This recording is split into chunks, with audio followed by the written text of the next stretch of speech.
Enfin, on était tous des malheureux, quoi, à cette époque-là. On est tous dans le même niveau, quoi. On n'est pas un plus que l'autre.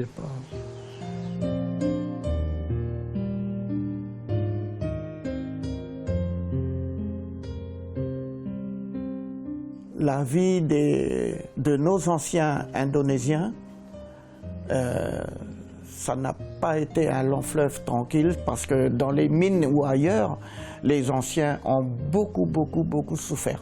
C'est ça. Quand tu te fais insulter, c'est des insultes, ça c'est presque tous les jours. Je ne voudrais pas employer ce mot esclavage parce que c'est barbare et pourtant c'était à la limite de ça.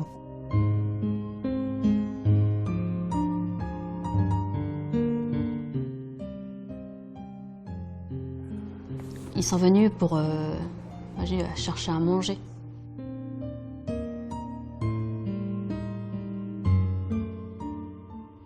Bonsoir à tous. Qu'ont donc vécu les Javanais du Caillou pour que les mots soient aussi forts quand ils évoquent l'histoire de leurs ancêtres? Longtemps considérés comme la communauté discrète de Nouvelle-Calédonie, les Indonésiens osent enfin parler de ce lourd passé, si douloureux pour eux. C'est en 1896 que les premiers immigrés débarquent sur notre territoire. À l'époque, l'Indonésie n'existait pas encore. Ce territoire était une colonie hollandaise qui s'appelait les Indes néerlandaises. Pourquoi ces travailleurs ont-ils quitté leur pays? Que venaient-ils faire? Et comment ont-ils été accueillis? Sur les traces du passé, c'est tout de suite sur NCTV.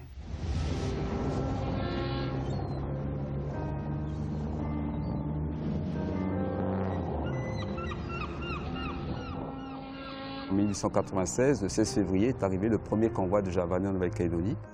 Il y avait 163 personnes à bord, donc de 140 hommes et 23 femmes.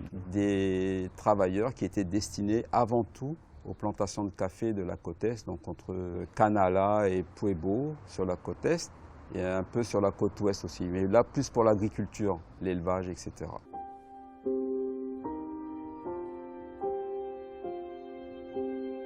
Lorsqu'ils arrivent en Calédonie, on leur attribue un matricule. Personnellement, j'ai mon matricule, 2016. On me disait ça. Pourtant, je suis né ici, hein, mais j'ai mon matricule, 2016. Ces Javanais ont été placés ou ont été embauchés par des colons qu'on appelait des engagistes. Les Javanais sont avant tout des paysans. Hein. Et donc, c'est grâce aux Javanais, il faut le dire, hein, il faut le reconnaître, que la Calédonie a été une terre de café et une terre bien connue dans le monde entier avec la production caféicole. Le café, c'est un travail qui est très dur. Le café, c'est la main-d'œuvre. Le plus dur, c'est le ramassage.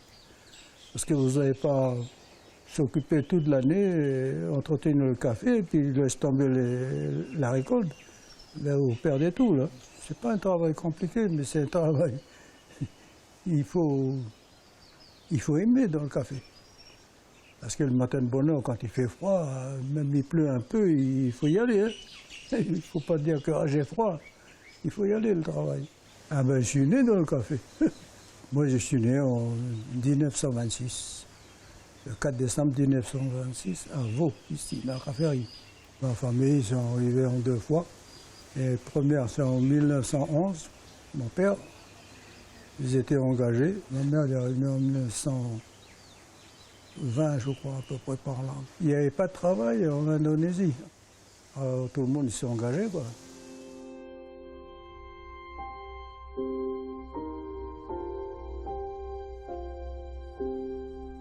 Ils sont venus pour chercher à manger. Donc ils partaient sur des contrats de 5 ans à l'époque, en sachant, en ayant signé un contrat, pour pouvoir revenir et pour s'établir dans leur village d'origine. Et ma grand-mère, elle, en fait, elle pensait à ses enfants. Comment je vais nourrir mes enfants? Et après, elle a entendu parler des convois pour la Calédonie. Et peu de temps après, elle prend le bateau pour la Calédonie, le bateau Le Maire. Et le but, c'était de revenir.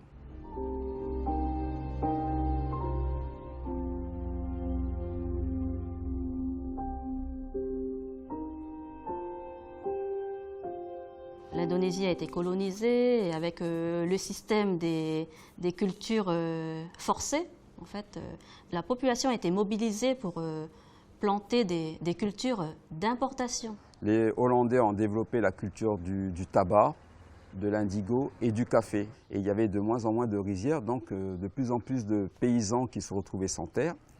Il y avait quand même on va dire une famine qui sévissait, il y avait de la main-d'œuvre en abondance. Et donc, quand le gouverneur Fayet a fait appel à ses collègues, on va dire, des autres colonies pour trouver de la main-d'œuvre, le gouvernement néerlandais a répondu de façon favorable. Ça permettait aussi de désengorger l'île de Java et d'envoyer des gens qui n'avaient plus de terre, qui n'avaient pas beaucoup de travail, travailler à l'extérieur. Et ce sont en effet 87 convois, transportant au total pas moins de 20 000 Indonésiens, qui arriveront en Nouvelle-Calédonie entre 1896 et 1949. Issus en majorité de l'île de Java, notamment de Batavia, Bandung, Surabaya et Yogyakarta, ces paysans pauvres fuient la famine qui règne dans leur pays. À l'époque, il n'y a plus assez de terre pour nourrir tout le monde. Alors pour survivre, ces Javanais n'hésitent pas à se porter volontaire pour le départ.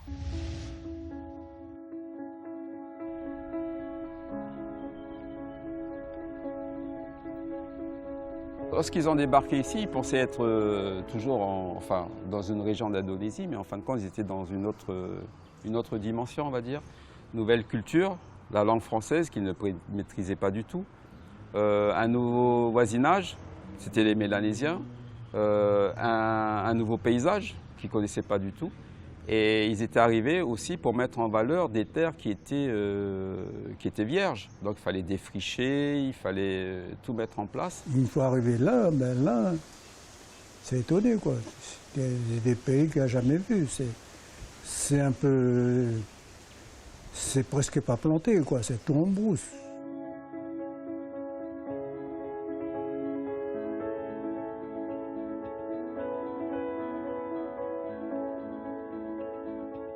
Les Javanais étaient destinés exclusivement aux travaux agricoles et à la domesticité. Et à partir de 1903, les sociétés minières ont pu recruter ces engagés pour les travaux miniers. Ceux qui travaillaient à la mine, c'était aussi bien des hommes que des femmes. C'est pour ça qu'on trouvait des femmes dans les travaux miniers, qu'on trouve dans les photos, dans les documents d'archives. Comme par exemple, elles étaient plutôt destinées à casser les gros blocs pour en faire des petits blocs. Les hommes étaient pour pousser les wagonnets de minerais. Parce qu'il y avait une spécificité, c'est que les mineurs javanais n'allaient pas dans les galeries. Ils étaient simplement pour pousser les wagons, pour mettre le minerai en sac, etc. Mais ils n'allaient pas dans la mine même. Et puis le gros œuvre, c'est le Javanais. Pour tirer la terre, le caillou et tout, dégager ça, le chef il donne au contrat tant de centaines de wagons pour vite dégager, quoi, et éplucher le minerai. Après, il envoie l'équipe tankinoise pour tirer le nickel. Et c'est ainsi de suite. Alors le Javanais, il fait travaux de préparation.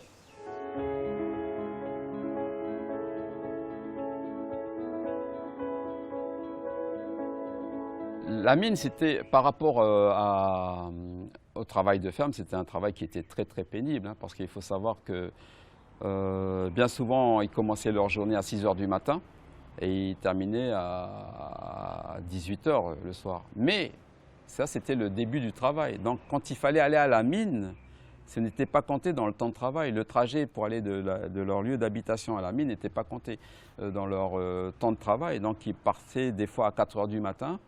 Donc ils partaient, ils marchaient pendant 2 heures pour arriver à 6 h du matin pour commencer leur travail. Ensuite, ils redescendaient. Quand ils arrivaient chez eux, il fallait qu'ils se préparent à manger. Il fallait qu'ils se préparent aussi à manger pour le lendemain parce qu'il n'y avait pas de cantine. Et ensuite, à repartir sur la mine. Donc dès qu'ils le pouvaient, dès qu'ils pouvaient changer de métier, ils s'embauchaient plutôt vers les exploitations agricoles parce que c'était plus facile quand même. Tu manges le matin, mais le soir, peut-être une petite soupe et c'est tout. C'est ça. Enfin, on était tous de malheureux, quoi, à cette époque-là. On est tous dans le même niveau, quoi. On n'est pas un plus que l'autre. C'est ça. Quand tu te fais insulter, si tu te fais insulter, c'est des insultes, ça c'est presque tous les jours. La vie de ces Javanais était très difficile. Ils étaient souvent logés dans des dortoirs très exigus et mal adaptés à la vie en communauté. Ils mangeaient peu, travaillaient beaucoup et durement.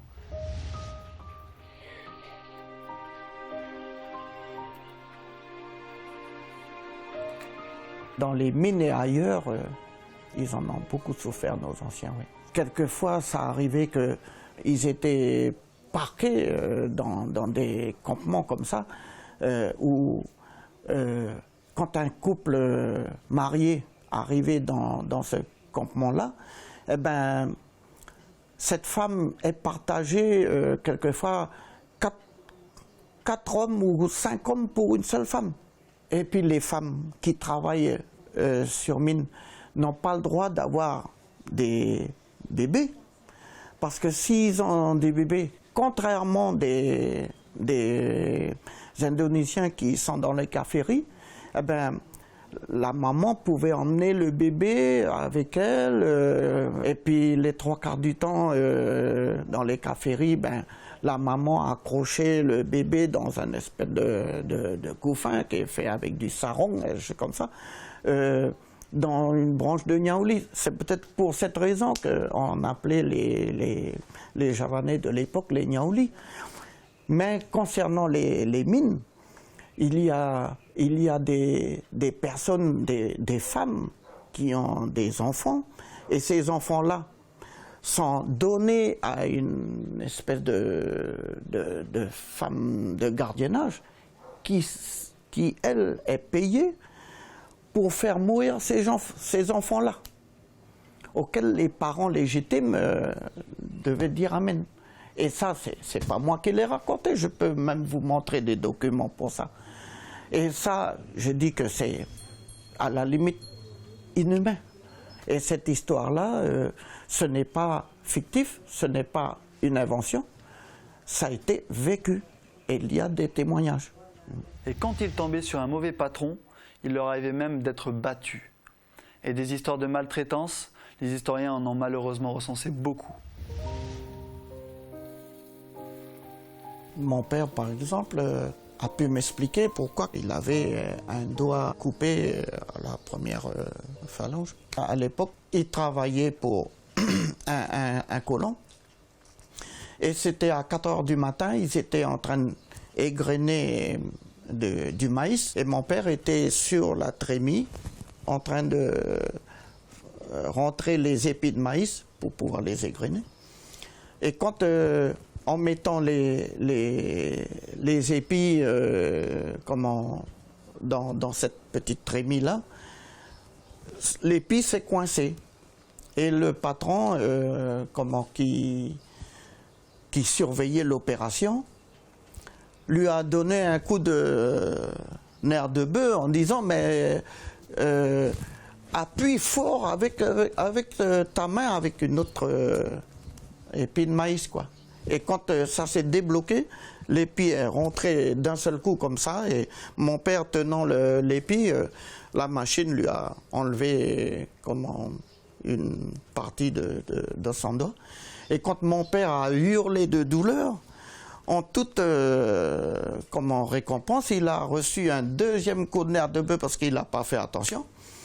Et ça, mon père, quand il m'a raconté ça, je lui ai bien demandé à mon père, est-ce que tu n'exagères pas dans ta façon de dire que le fait que tu t'es blessé, auquel le sang giclait de partout, qu'en plus tu dis que tu as reçu encore un autre coup de nerf de bœuf?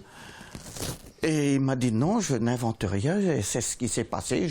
Il y a encore des témoins qui peuvent confirmer cela. Et c'est dans ce cas, moi personnellement, ça m'a donné un esprit de révolte lorsque je vois ça. Pourtant, les Javanais étaient arrivés avec des contrats bien rédigés, comme ceux des autres communautés asiatiques venues travailler sur le territoire. Mais les Indonésiens, ressortissants hollandais, assujettis au code de l'indigénat, n'ont pas eu la chance d'être aussi bien traités que les autres.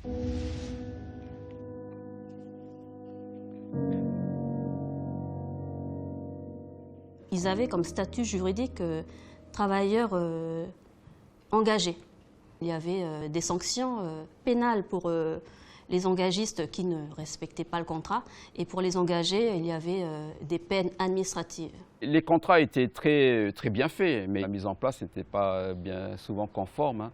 C'est vrai que les travailleurs javanais étaient dans un état semi-esclavagiste parce que, ils ne pouvaient travailler que pour le patron, donc ils signaient un contrat, ils restaient avec ce patron pendant 5 ans, ils ne pouvaient pas en déroger, ils ne pouvaient pas circuler librement, ils ne pouvaient pas faire ce qu'ils voulaient. Et lorsque les Javanais faisaient des fêtes, etc., il fallait qu'ils aient l'autorisation du patron pour pouvoir se déplacer, pour se rendre à une fête dans une autre plantation, sinon ils étaient considérés comme déserteurs. Et ceux qui sortaient quand même, ils allaient en prison. Alors, la moindre écart, allez, prison.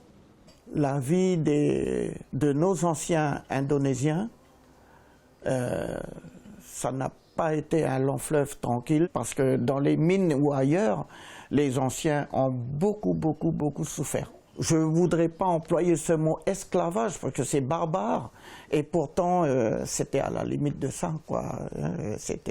Et pourtant ils ne se rebellaient pas. Ces anciens, ils disaient, moi je ne pouvais rien faire, voilà. On était brimés, et moi je ne pouvais rien faire. Ils assumaient, ils étaient soumis, ils acceptaient parce que nos anciens disaient aussi que ils ne sont pas dans leur pays d'origine, donc il faut se soumettre et donc ils acceptaient presque les conditions d'esclavage. Et moi, avec ma mentalité d'occidentale, là, j'ai dit non, il fallait se révolter. Mais non, on n'avait pas le droit. Et peut-être c'est bien pour cette raison que beaucoup de nos anciens ne veulent pas le raconter. C'est presque un sujet tabou. Et après, en fait, en prenant des livres sur la culture javanaise, là, en fait, j'ai compris pourquoi ces Javanais ne se révoltaient pas. Le Javanais n'a pas le droit de s'énerver. Parce que qui dit s'énerver, ben, voilà, on va mettre à mal le cosmos. Chez le Javanais, le respect est quelque chose de très important. Donc il était très discret déjà, très travailleur, très dur à la tâche. Et ce qu'il faisait, il le faisait bien. C'était une stratégie. On va s'intégrer en ne disant rien. Voilà. C'est tout pour les enfants. Réussite des enfants, réussite scolaire, réussite professionnelle. Et non, ne regardez pas notre vie d'avant. Dans leur malheur, les Javanais du Caillou vont trouver un peu de réconfort auprès des Mélanésiens. Soumis comme eux au code de l'indigénat, les deux communautés vont s'entraider. Et les Kanaks iront même jusqu'à cacher certains Indonésiens qui ont fui les mauvais traitements d'un patron inhumain.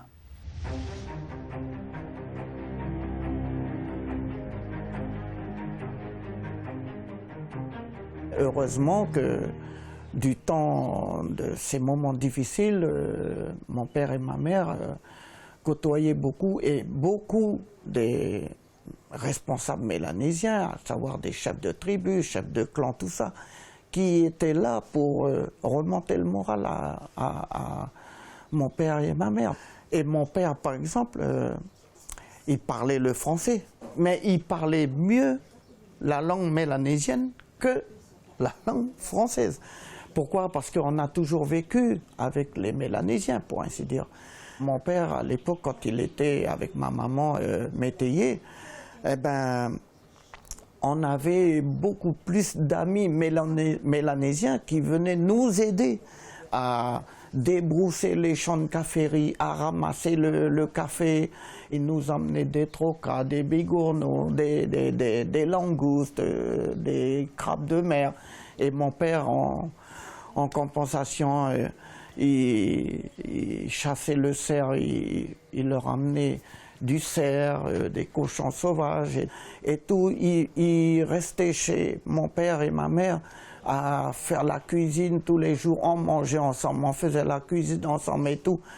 Ça, c'est des choses qui ne s'oublient pas. C'est dans la peau, c'est dans notre chair. Ils se rapprochaient plus du mode de vie mélanésien qu'européen, bien sûr.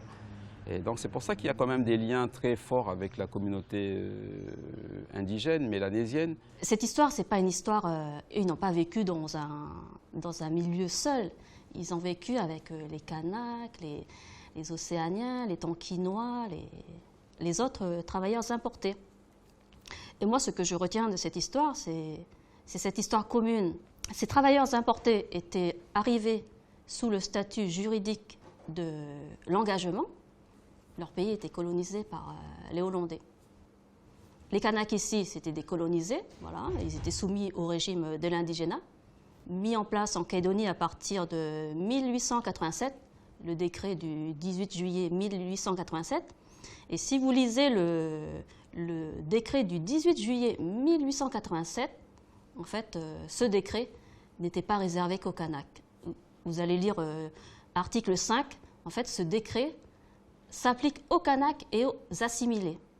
Et en Calédonie, qui dit assimilés, c'est les travailleurs océaniens, tonkinois, javanais et indiens. Malgré que mon père et ma mère sont nés à Ponériouin, à l'époque, on était considérés comme étrangers. Nous avons des documents qui confirment qu'ils étaient engagés. À l'école, à cette époque-là, il n'y a que des blancs. Les noirs à part, les blancs à part. Les noirs, ils sont dans l'école de la tribu, c'est la mission, quoi. Soit mission catholique ou soit protestant, c'est la mission. Mais l'école communale, c'est tous les Européens d'ici du village. Parce qu'il n'y a pas de Mélanésiens ici au village. Les Mélanésiens sont tous dans les tribus. Alors dans chaque tribu, ils ont leur école. Quand j'ai été à l'école pour la première fois, j'étais dans une école de tribu à Mou, Ponériouin. J'ai eu ce privilège d'avoir vécu en tribu, parce que pendant les 2 premières années que j'étais à l'école, j'étais chez...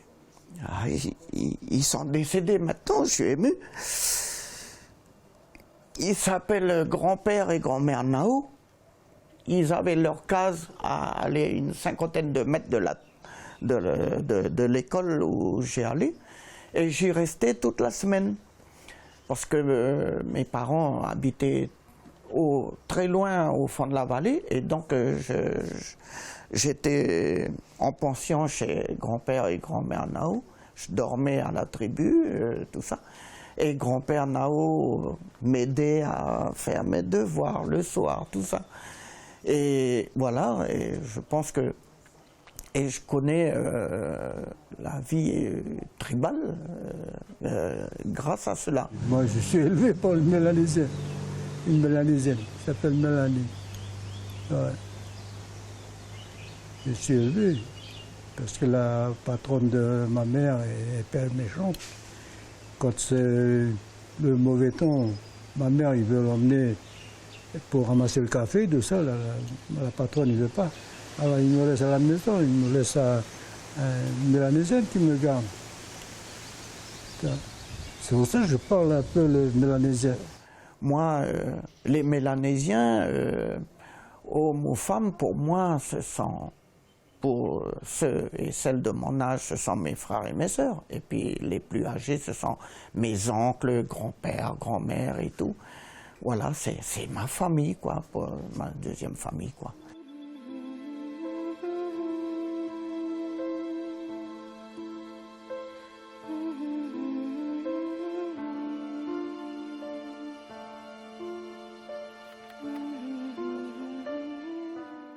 Voilà, c'est fini pour aujourd'hui. Vous retrouverez dans notre prochain rendez-vous la suite de ce numéro spécial des traces du passé consacré aux Javanais du Caillou.